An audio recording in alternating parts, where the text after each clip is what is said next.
Hi అండి, నేను మీ ఝాన్సీ. మన ఝాన్సీస్ బ్లాగ్ నుండి మాట్లాడుతున్నాను.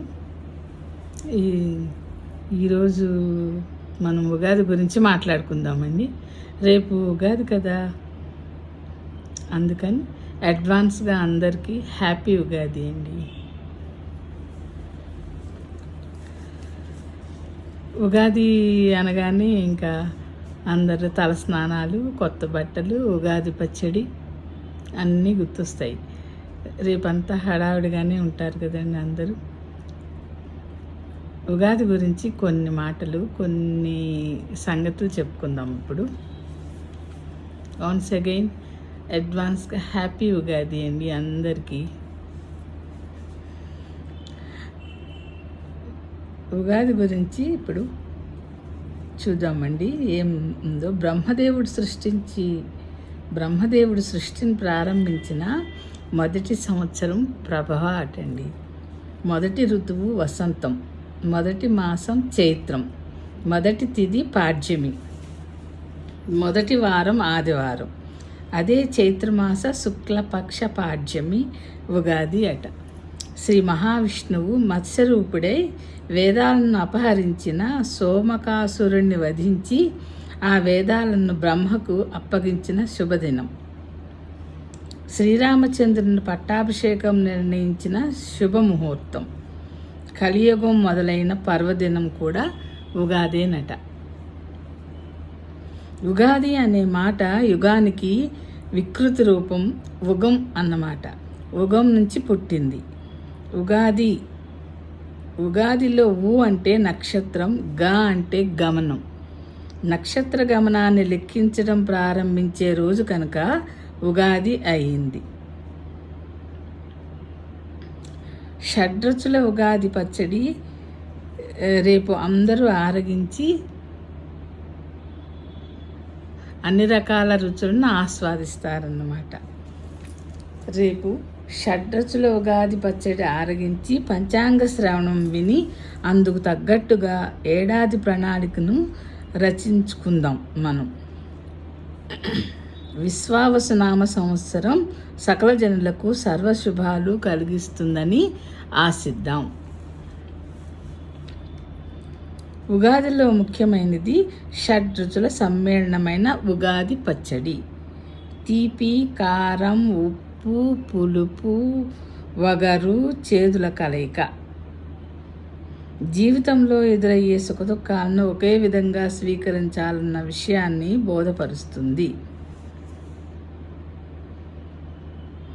అందుకని ఉగాది పచ్చడిని ప్రసాదంగా స్వీకరించాలి. ఉగాది పచ్చడి దివ్య ఔషధమనే చెప్పాలి. ఇది వేసవి తాపాన్ని తగ్గించడమే కాక వాతావరణ మార్పు వల్ల వచ్చే రోగాలను సైతం దూరం చేస్తుంది. ఉగాది పచ్చడిలో వేపపూత ముఖ్యం కదండి. వేపపూత సర్వరోగ నివారణి అంటారు. తప్పకుండా వేపపూత కొంచెం ఎక్కువ వేసుకుని ఉగాది పచ్చడి కమ్మగా చేసుకోవాలన్నమాట. దానికి తగ్గట్టుగా అరటిపండు, బెల్లం, చింతపండు పులుసు అన్నీ పడతాయి కదండి, బాగుంటుంది.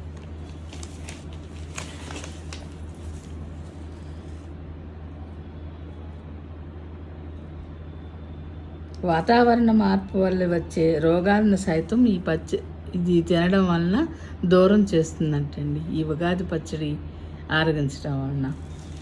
ఇంకా పంచాంగ శ్రవణం.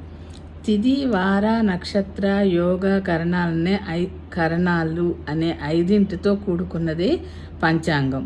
ఉగాది నాటి ఆచారాల్లో పంచాంగ శ్రవణం ప్రత్యేకమైనది. ఇందులో కొత్త సంవత్సరంలో సంభవించే ఫలితాలను వివరిస్తారు. సంవత్సరంలో జరగబోయే శుభాశుభాలు, లాభ నష్టాలు, ఆదాయ కందాయ ఫలితాలు, వర్షపాతం, పంటల వివరాలు, వ్యక్తుల జాతక ఫలితాలు ఒకటేమిటి అన్ని విషయాలు పంచాంగ శ్రవణం ద్వారా తెలుసుకుంటాం. పంచాంగ శ్రవణం చేసిన వారికి, విన్నవారికి నవగ్రహానుగ్రహం లభిస్తుంది. సూర్యుని వల్ల శౌర్యం, చంద్రుని వల్ల భాగ్యం, కుజుని వల్ల సకల శుభం, బుధుని వల్ల బుద్ధి వికాసం, గురుని వల్ల విద్య, శుక్రుని వల్ల సుఖం, శని వల్ల దుఃఖరాహిత్యం, రాహువు వల్ల కీర్తి, కేతువు వల్ల వంశవృద్ధి అనేది జరుగుతుంది.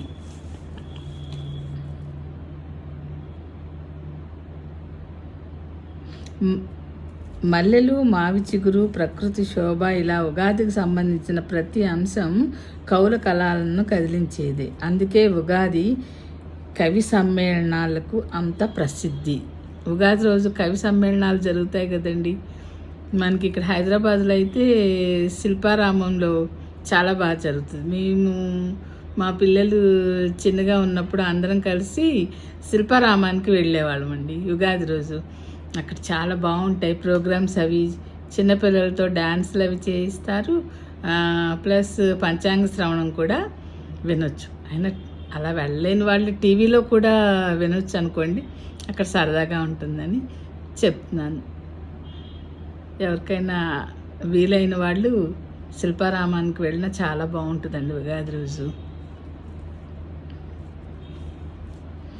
నూతన వస్త్రధారణ, వేప చిగురు తినడం, పంచాంగ శ్రవణం, దైవ ప్రార్థనం వంటి విశేషాలతో ఉన్నదే ఈ ఉగాది. మనమే కాదు, మన తెలుగు రాష్ట్రాల్లోనే కాదండి ఈ ఉగాది చేసేది. తమిళులు, మలయాళీలు, మరాఠీలు, సిక్కులు, బెంగాలీలు అందరూ వేడుకగా చేసుకుంటారట. అయితే మనం ఉగాది అన్నట్లుగా అని అంటాం కదా.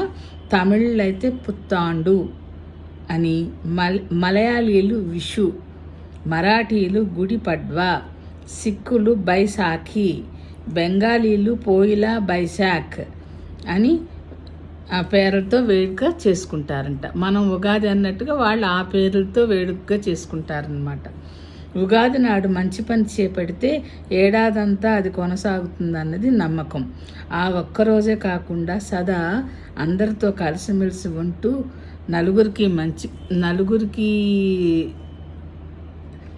నలుగురి శ్రేయస్సుకి ఉపయోగపడే పనులు చేస్తూ ప్రతిదినము ఆనందంగా సంతోషంగా ఉండడమే ఉగాది అండి. ఉగాది రోజే మనం సంతోషంగా ఉండాలి అని అనుకోవడం కాకుండా సంవత్సరం అంతా ప్రతిరోజు సంతోషంగానే ఉండాలి కదా. ఈ టైంలో లేత చిగుళ్ళ, ఈ వేపాకు చిగుళ్ళు, మల్లెపూల సౌరభాలు, మావి పూతల మధురములతో వసంతం కనువిందు చేస్తుంది. ఇప్పుడే కదండి మామిడికాయలు వస్తుంటాయి, మల్లెపూలు, వేసవకాలం మల్లెపూలు వస్తాయి. ఇంకా కొంచెం ముందు జరిగితే మామిడి పళ్ళు కూడా మొదలవుతాయి. ఇప్పుడు పచ్చి మామిడికాయలు వస్తున్నాయి అనుకోండి. ఈ శుభతరుణంలో ఇల్లు మామిడి తోరణాలతో ఉగాదిని స్వాగతిస్తుంది.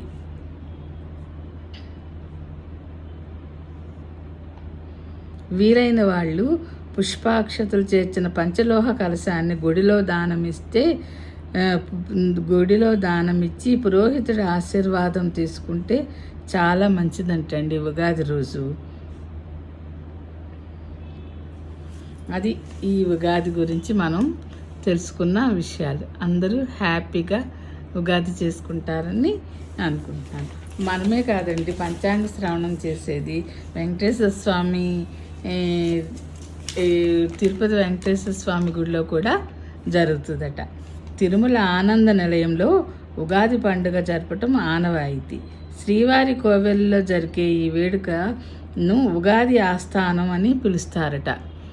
ఏడుకొండలపై శ్రీనివాసుడికి ఉగాది నుంచి ఉత్సవాలు, ఊరేగింపులు ప్రారంభమై మళ్ళీ ఉగాది నాటికి పూర్తవుతాయి.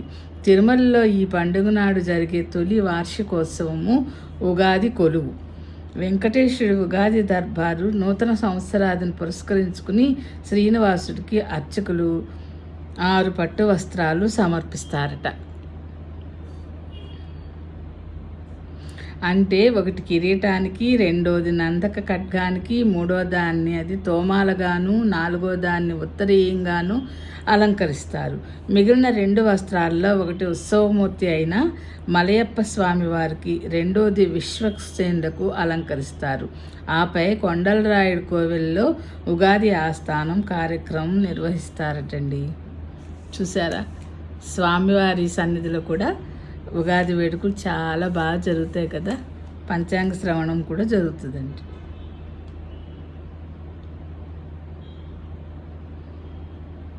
ఉగాది రోజున ఖజానా అధికారులు స్వామివారికి హుండీ రాబడిని, ఆదాయ వ్యయాలను ఉత్సవాలకు సంబంధించిన విషయాలను, ఇతర ఆలయాల విశేషాలను వినిపిస్తారు. శ్రీనివాసుడు ఆనంద నిలయంలో కొలువై ఉన్నాడనటానికి, అందరికీ అన్నింటికీ ఆయనే అధిపతి అనడానికి ఈ కార్యక్రమం నిదర్శనం. పూజాధికారులు పూర్తయ్యాక అక్కడున్న భక్తుల నుంచి రూపాయి చొప్పున సేకరిస్తారట. అందరి పక్షాన తిరుమలేశుడికి రూపాయి హారతిని ఇస్తారు. ఆ రోజు వెంకన్న స్వామికి విశేషమైన పిండి వంటలను నివేదిస్తారు. సాయంత్రం తిరుమల పురవీధుల్లో శ్రీదేవి భూదేవి సమేతంగా శ్రీ మలయప్ప స్వామి ఊరేగింపు నిర్వహిస్తారు. ఈ దివ్య దర్శనాన్ని స్వామివారు తమకు కొత్త సంవత్సర ఆశీస్సులను అందించినట్లు భావిస్తారు భక్తులు. ఉగాది నాటి సాయంకాలం ప్రారంభమైన ఈ ఉత్సవం 40 రోజులు కొనసాగుతుంది. దీన్ని నిత్యోత్సవం అంటారటండి. ఓకే అండి, ఉగాది గురించి తెలుసుకున్నాం కదా. మీకు ఈ వీడియో నచ్చినట్టయితే లైక్ చేయండి, షేర్ చేయండి.